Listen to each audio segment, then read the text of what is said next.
Greetings, Jellyspoons, and welcome back once again to another episode of Monday Madness, the Monday show where I talk about anything and everything. And today, we are talking once again about musical theatre. Today, I'm going to be bringing you 3 movies/books, because in fact all of them started as books and then became movies. Well, one of them we tried to forget about the movie. Anyway, I'm going to be talking about 3 books/movies that definitely, desperately, deservedly need to be made into full stage musical theatre musicals. I'm going to talk about 2 main things while I'm talking about each of these shows. First of all, I'm going to talk about why they would be particularly good as an adaptation onto the stage as a musical. And secondly, I'm going to talk about some key moments and details that I think would really just shine if they were put onto the stage. And feel free, as always, to chuck your ideas down into the comments below as well. I would love to hear what you guys think. And of course, if you can think of any other stories that you think really need to be turned into a musical theatre show, let me know that in the comments down below as well. Alright then, let's get started with potential stage musical number 1. Stardust. Started as a book by Neil Gaiman, turned into a movie. Most of us probably only know the movie, but it was in fact a book as well. So, let's talk about it. Why? Why would Stardust be an amazing musical?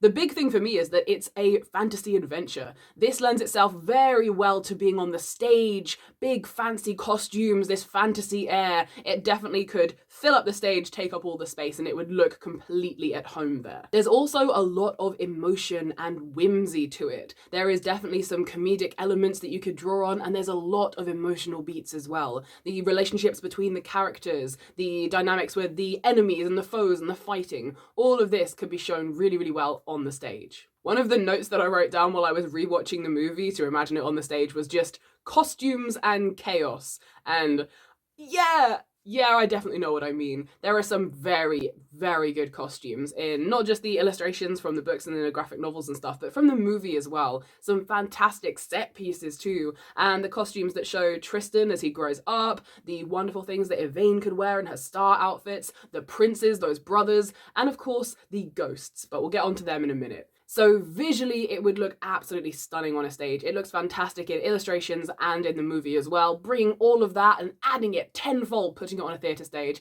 I think this could just absolutely work for Stardust. So now we're going to move on to point number 2, which is the key moments. What are some key moments and elements that I would want to include in a musical adaptation of Stardust on the stage? One of the things that stuck out when I was rewatching the movie was that magical inn as it appears out of the ground and all this green magic and smoke. I think this could be a really fantastic staging effect. Imagine having a sort of revolving set and black lights and flashing magic and smoke and swirling green and things as the witch is standing down the front and they're casting the magic, and this huge inn set piece just appears almost like real stage magic. That would be a fantastic moment to include. Also, I think if I was going to turn this into a stage show, I would have all 3 of the witches be pursuing the star. This means that they can have a lot of banter in between them, because while having one of them talking into the ring and the other 2 back at home could work fine on the stage, I just think that 3 witches feels very Macbeth, and I would really want to have more of their dynamics together. So the 3 of them I would put together on the stage, and it would be all 3 of them making this inn appear. I mentioned the ghost princes before, and I'm going to come back to them now as a key moment. I definitely think that those ghosts could be a huge source of not just comic relief, but also some of the emotional beats as well. There could definitely be some high comedy moments where they are, say, heckling the people who are alive, who obviously can't see them, and it's almost a fourth wall break for the audience who really enjoy. But also, I think there could be some strong emotions, particularly surrounding their sister, and when the last brother is dead, and when they're not sure what's happening, and then when they realise who Tristan is before they all go off into the afterlife. I also think there could be some fantastic and terrifying quick changes. So when each of the princes dies on the stage and then becomes a ghost, there could be some stage trickery there where they get replaced by a body or a double, and the actor goes off and gets covered in sort of some UV bits of paint and bits of like destroyed costume, and then comes back on and joins the ghosts. And all of that, which I think could definitely be very comedic, but also have some powerful emotional moments as well. I can almost hear the beautiful romantic duets that would happen during the show as well. The first one between Una and Dunstan when they first meet, and they sort of do that very musical theatre thing, you know, falling in love and making a baby and the first day that you meet each other. Yeah, that feels very musical theatre already. So that moment could be a very sweeping and beautiful, young, romantic love thing. And then Dunstan waking up alone after the marketplace has moved on and Una is no longer there. That could be a very sweet moment as well. Obviously, Tristan and Yvain would have some duets as well. A lot of them, think Shrek the Musical, where it's banter that slowly turns into flirtation, and then by the end it's this really sweet romance where they realise they're in love with each other. And I would definitely take some of Yvain's lines from the caravan in the movie, where she is talking about watching love and what she thought she knew about love, but now feeling love, and lots of those lines, which I think could definitely make it into her part of the song and possibly be shared by Tristan as well. I know a lot about love. I've seen it. I've seen centuries and centuries of it. Barely contain it. Like it doesn't belong to me anymore. It belongs to you. I also like the idea of having a sort of opposing romantic duet between Tristan and Victoria. Victoria. Where Tristan is trying to imitate the things that his father has told him about love, and he is singing in a very similar way to how his father was singing with Una. However, Victoria is singing back, and the two are just not working. They're both almost singing about slightly different things, and we, the audience, can tell that they don't work together. Victoria obviously can tell that they would not work together, but Tristan is desperately trying to force this, but you're my true love, you're my true love, and it's just not quite working in not just the acting, but also in the song and the music as well. And now I would briefly like to talk about a key moment that I would change, and this is the ending. Now, Stardust, the movie, has already twisted and changed the ending from the books, and I will be keeping some of the movie, but scrapping a lot of it as well. The one big thing I will be keeping that the movie added is Captain Shakespeare and his crew. I refuse to get rid of them. They were a huge, big part of my childhood, and Captain Shakespeare means a great deal to this little LGBT kid. So we're keeping Captain Shakespeare, but I'm going to add more. I'm going to give the pirate crew more to do at the end, maybe somehow trying to help with the fight against the witches. I can also imagine them having a beautiful reprise of one of their earlier songs where the pirates had a big crew song. Maybe they sung about Captain Shakespeare and building him up to be this big, furious, scary, bloodthirsty guy. And then Shakespeare has a verse quietly to himself where he shows Tristan and Yvain the real him. And then we have a reprise of that where the pirates fully accept Captain Shakespeare for who he is when they discover this later on, and possibly they've all already known, and then some of the pirates actually come out and talk about like, oh well, sometimes when you're, on shore, I borrow your heels and maybe you could teach me how to do this. And it's a very sweet bonding moment, very, very cool, and then they go off and they have the final fight. I'm also going to merge two characters together so that we can streamline the story a little bit more, and Una is now going to be enslaved by one of the witch sisters. I said before I want to have all three of the witches together the whole way through the story, and this will work because then Una is there too. And this leads into my redemption arc for Septimus. Your Highness. I would like him as the only remaining prince at the end. When he is going after the stone and the star, having realised what Yvain is, he is going to see Una in her human form enslaved by one of the witches. Maybe she's been a bird the rest of the time and she's tried to talk to him, but she was a bird and couldn't speak to him. And finally, maybe as the witches are drained of most of their magic, he sees her in human form, recognises his long-lost sister, and in that instant he changes and he is pursuing the witches, no longer because he wants the heart of the star and he wants the stone for the kingdom, but because he wants to free and avenge his missing sister. All this will then culminate in a big fight at the end, where Septimus will die saving Una and killing one of the witches. Una will realise who he is. Tristan and Una will kill one of the remaining witches, and then we're going to switch back to the book, where instead of the last witch being killed by a blast of Yvain's light, Yvain will say to her, probably in a reprise of her song number, she will say to her, "You can stab me, but I have no heart to give you. There's no heart for you to eat because I've given it to Tristan." And then the witch will look around, see her dead sisters, realise that none of it was worth it and she's now completely alone, drop the knife, maybe have a little reprise of her song, be really, really sad, sing one last screeching high note, and then she will leave on her own. And then we'll have the moment where Una is reunited with Tristan's father, Tristan realises who he is, and then the big coronation at the end. And this is where I'm adding a tiny little extra change as well. So Humphrey and Victoria will have been hinted at the whole way through the story that they were being sort of pushed together by their families, and they're the perfect match. We're the perfect match in every way. We're perfect, perfect, perfect. But in a similar way to how Tristan was looking at Victoria in like, oh, you're my true love, I can't explain why, you just are, you are. Victoria and Humphrey were looking at their match as, you're beautiful, I'm beautiful, we're perfect, our families are so happy, they're happy, we must be happy, we're happy, happy, happy. But as the coronation is happening and people are singing a song about hope and love in the future, they just sort of come to this realization that actually they're doing this for their families, and do they really know each other at all, and is there any substance to this? And then I'm going to steal from the movie where Captain Shakespeare and Humphrey will have a little meet cute. And Victoria, in a sort of little redemption arc for her, because she's been a little bit mean to Tristan during this story, she will sort of give Humphrey the go-ahead and sort of push him. And Humphrey and Captain Shakespeare will waltz off together to live a beautiful and happy life. The final change I'm going to make, because it's a musical and this is completely the world of fantasy inside my own head, is that after the coronation has happened and Yvain and Tristan have been crowned and they're going to go off and travel through the world of fairy and go and meet all these different creatures. Also, Tristan is going to have his one fairy ear and one normal human ear, because I think that would look fantastic on the stage. And all the princes are going to look more fae. Everyone from the world of fairy is going to look more fantasy. It's going to be great. But at the very, very end, Victoria has left the wedding. And she's a little bit sad and she's doing some self-reflection and she maybe sings a little bit of a reprise and she wants to be a better person and she doesn't want to be perfect anymore, she just wants to be. And then she's going to bump into the remaining witch. And those two will have a moment of shared camaraderie where they have both been terrible people and they're both trying to grow and learn and be better. And they will both go off together. It can be a ship or not, it can be, be whatever it is, and they just go off. And so Victoria has gone off with the witch to go and have adventures and grow and be a better person and not worry about dating and everything for the time being and her family. And Tristan and Yvain are together, the mum and the dad are together, and Humphrey and Captain Shakespeare together. And that is the end of Stardust the musical. Let me know what you think in the comments down below. Moving on then to number 2. The Thief Lord. This was a fantastic book that I read when I was younger, and the movie genuinely wasn't too bad. In terms of movie adaptations, it really was not terrible. Let's talk about it then. Why would The Thief Lord make a brilliant stage musical?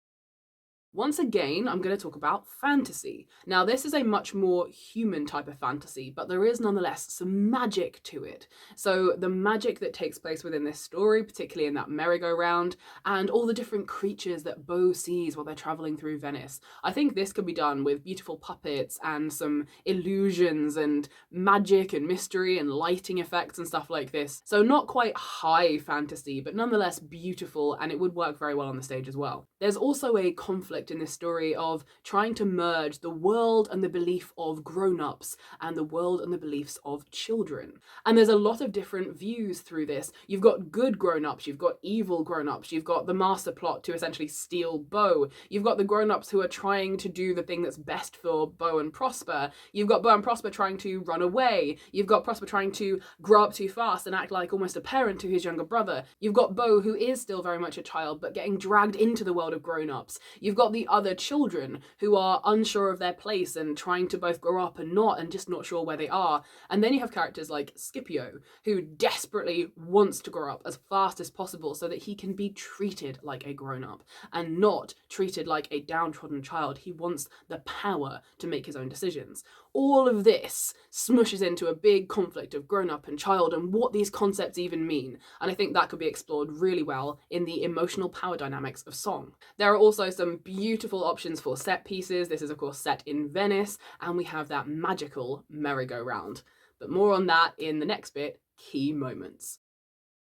Very obviously and very quickly is a small piece of costuming, and that is Scipio's mask. I really liked how they did this in the movie. I think it could be even bigger. The Phantom of the Opera has a half mask on the stage. I think it would be fantastic to see the version of Scipio's mask. It would probably be a slightly different colour, maybe more vibrant, or possibly go even darker. I think there could be some detailing on it, and it would be a lot bigger to make it seen from the back of the audience, and that could just be a beautiful piece of costuming, plus the sort of cloaky coat to go with it. I think Scipio could look fantastic in this. As I mentioned in the why section, this is set in Venice, so I think seeing all of those sights on the stage could be fantastic as well. Those canals, the little bridges, the rooftops, running around, All of that could be fantastic. You could even have some scenes on the boats and gondolas and different things going across. That could just be really visually very stunning to look at. Continuing to think about beautiful set pieces, think about the kids' hideout as well. I think imagining this on loads of different levels with swinging bunks and beds and toys and things like this, and the shabbiness and the rundownness, and maybe a big window or skylight where Scipio can enter and exit, this kind of thing. I think the hideout could look really beautiful on the stage too. There are some very emotional moments that I would love to see turned into songs as well, particularly at the beginning when we have maybe some establishing songs between Beau and Prosper. Some brotherly bonding moments. Prosper, maybe the whole thing starts where he's taking Beau out of bed and they're running away. We could hear possibly the things that are going on with the aunt and the uncle, the setup. You could hear and learn all about they are now orphans, the aunt only wants Beau, this is bad, etc, etc, etc. And then they run away and they disappear. I really think during this show there could be some beautiful moments between Beau and Prosper as they grow as brothers, and as Prosper desperately tries to act more like a father, but Beau brings him back down and is like, I don't want you to be my parent, I want you to be my brother. And those moments can be really beautiful and emotional. There would also be some moments where you learn about all the other kids and what's happening with them, some songs from the eyes of grown-ups, possibly the aunt and the uncle, not being completely outright evil, although they also could be, and then the different detectives, and then of course with the wing and the mysterious people involved with that, they could have some songs as well, and the sort of I wish song and how they want to have their childhood anew, and how could you possibly want to grow up? We want to have our childhood that we missed out on. And Scipio, I think, could also have some very emotional songs. He could probably start as very one note, and he seems almost like a caricature, like he's putting on this, I'm just a great thief and nothing bothers me. And then it slowly breaks and crumbles, and you see behind the mask before everyone else does, particularly with his family. There could definitely be some shouting songs with his father and with the emotional abuse there. I think it could be beautifully harrowing to watch and to see why he's put this literal mask on. And the emotional song that Scipio could sing at the end, joining in with the we want to be children, have our childhood over again, while he's like, no, I want my life, I want a life, I want to be a grown-up. That song, I think, would be a beautiful reprise of the one that we hear from him all the way through, as he has absolutely reached breaking point and he takes the ride and becomes an adult. The biggest key moment, of course, I want to see on the stage is that magical merry-go-round. It would be fantastic to see. It would be beautiful. It could be done in so many different ways. And I don't want it to just look beautiful and fancy and magical. I want it to have a dark appeal as well. Because while this is a story about children, there was also a lot of darkness and sorrow there too. And you can understand completely why Scipio is doing the thing that he does, and even applaud him and encourage him and think he's made the right decision. There is still this horrible sadness to it as well. He is being forced and driven out of his childhood. The reason that he takes this ride on the merry-go-round to grow up. And then of course you've got a little bit of the comedy moment where they age down someone, and then the two who do become children, which is a good moment for them, but also it's this horrible sadness of they're doing this out of trauma because they missed their original childhood. So all of that magic brought to the stage beautifully. I just really want to see that merry-go-round. So that was my proposition for The Thief Lord the musical. What is my third and final proposition for a book/movie that desperately deserves to be made into a stage show? I don't think this one will surprise any of you. Darren Shan, The Vampire Saga. Now, I am going to be talking about the entire saga here, living in complete world of fantasy that I could make maybe a trilogy of musicals and do the entire saga, because there is not a single thing I want to leave out in this series, but for the sake of ease, I'm just going to say the musical, but imagine we're talking about a whole series of them. So, Darren Shan, The Vampire Saga. Why? Why would it make the perfect stage musical? Well, allow me to tell you! Number one, it is dark, it is gritty, and it is dramatic. All of these things work beautifully well on the stage. There is gore, there is fighting, there is darkness, there is depth, there is horror, there is tragedy, there is a funeral where you watch parents and a child mourning over their lost brother and child, even though we know that he's still alive. There is tumultuous relationships between friends turned to enemies. There is vampires, there is circus creatures, all these wonderful things that would look visually stunning on the stage and hit all these powerful emotional beats as well. I'm thinking Sweeney Todd, I'm thinking Jekyll and Hyde, I'm thinking Frankenstein, all these things, these dark, gothy, gore things brought to the stage. 100% would work here with Darren Shan. So what are some key moments then? Let's talk about key moments for Darren Shan the musical. Well, first off, the really big one is the Cirque du Freak, a whole circus where you've got a bunch of fabulous, fantastic, fascinating characters, all with different costumes, dipping into the world of fantasy again, much like with the other two, with the Thief Lord and with Stardust. You could have the snake skin, and not to mention the costumes as well, the vampire Mr. Crepsley. So this is all fantastic visual, makeup and wigs and costuming as well. And the circus set itself would look fantastic. You could have the stage, and it could then switch and go round, maybe on a revolve into the backstage with the caravans and the different places where people sit and when they're backstage, and all of this could be visually absolutely stunning. I would also love to see the puppet for the spider Madame Octa. Now, she is a larger than life spider already, but you could probably up this on the stage so that everyone could see her. She also has different colours on her. She's got like greens and reds, I think purple as well. And you could amplify this so that she is almost this neon, creepy spider that's being crawled and operated as a puppet. And you could see this from the back of the hall, and this would be absolutely horrific, but fantastic as well. A song I desperately want to see would be between Steve and Mr. Crepsley, when Steve has sneaked backstage and he is confronting the vampire with "I know what you are and I want to join you." And then the moment, spoiler alert, where Mr. Crepsley refuses to take Steve. He tastes his blood and he's like, "You're evil, you're wrong, you're bitter. Get out, get out, get out." And Steve flies into his horrible rage. And of course, Darren has watched this and then has to hide and pretend he didn't see it. Darren's transformation into a vampire, and as he grows and changes through the story, could also be very, very good, starting with the horrible thing where he has to pretend to be dead to his family and his sister, and Steve comes in and Steve definitely suspects him, and that seed is sown, and then how he gets more strong and we see him changing and his makeup changes as he becomes, dead. And of course, smushing the story together a little bit to condense it into, say, a trilogy of musicals, I would definitely want to include the trials of the vampires, maybe less of them, but he goes through those and it's really horrible and hard. Maybe it's a montage of going through them, and then of course the big fight scenes and all of this as well. I also think that Steve and Darren could have a very jovial, childlike song about their friendship and everything as we're establishing their characters at the beginning of the show, and then they go to see the circus and they're all excited, and then the song changes and it gets a reprise, and then it gets a darker version as Steve and Darren turn on each other, particularly Steve, as Steve re-meets Darren and learns that he is a vampire and he has essentially gone behind his back and got the one thing he wanted, and they fight, and Steve is desperately turning into a vampire hunter, and then he joins the Vampanese, and all of this over and over again as they fight and fight and fight. And spoiler alert, I'll try not to spoil it too much, but for the ending, when Darren and Steve are told some things by Des Tinney, I think that they could have a reprise of the song once again, where there's that animosity in that fight, but then the realization, and it changes things again just a little bit. Loads of raw and dark emotion, lots of twisting and turning, and the dynamics between characters changing and shifting as they age and change and literally stop being human. All of this will be fantastic shown through song. And then the ending, the big climactic ending where you've gone through all of this stuff and Darren has physically changed and he's become like Harkat, and he is not quite defeated, but he has a plan. And he goes back and he fixes things.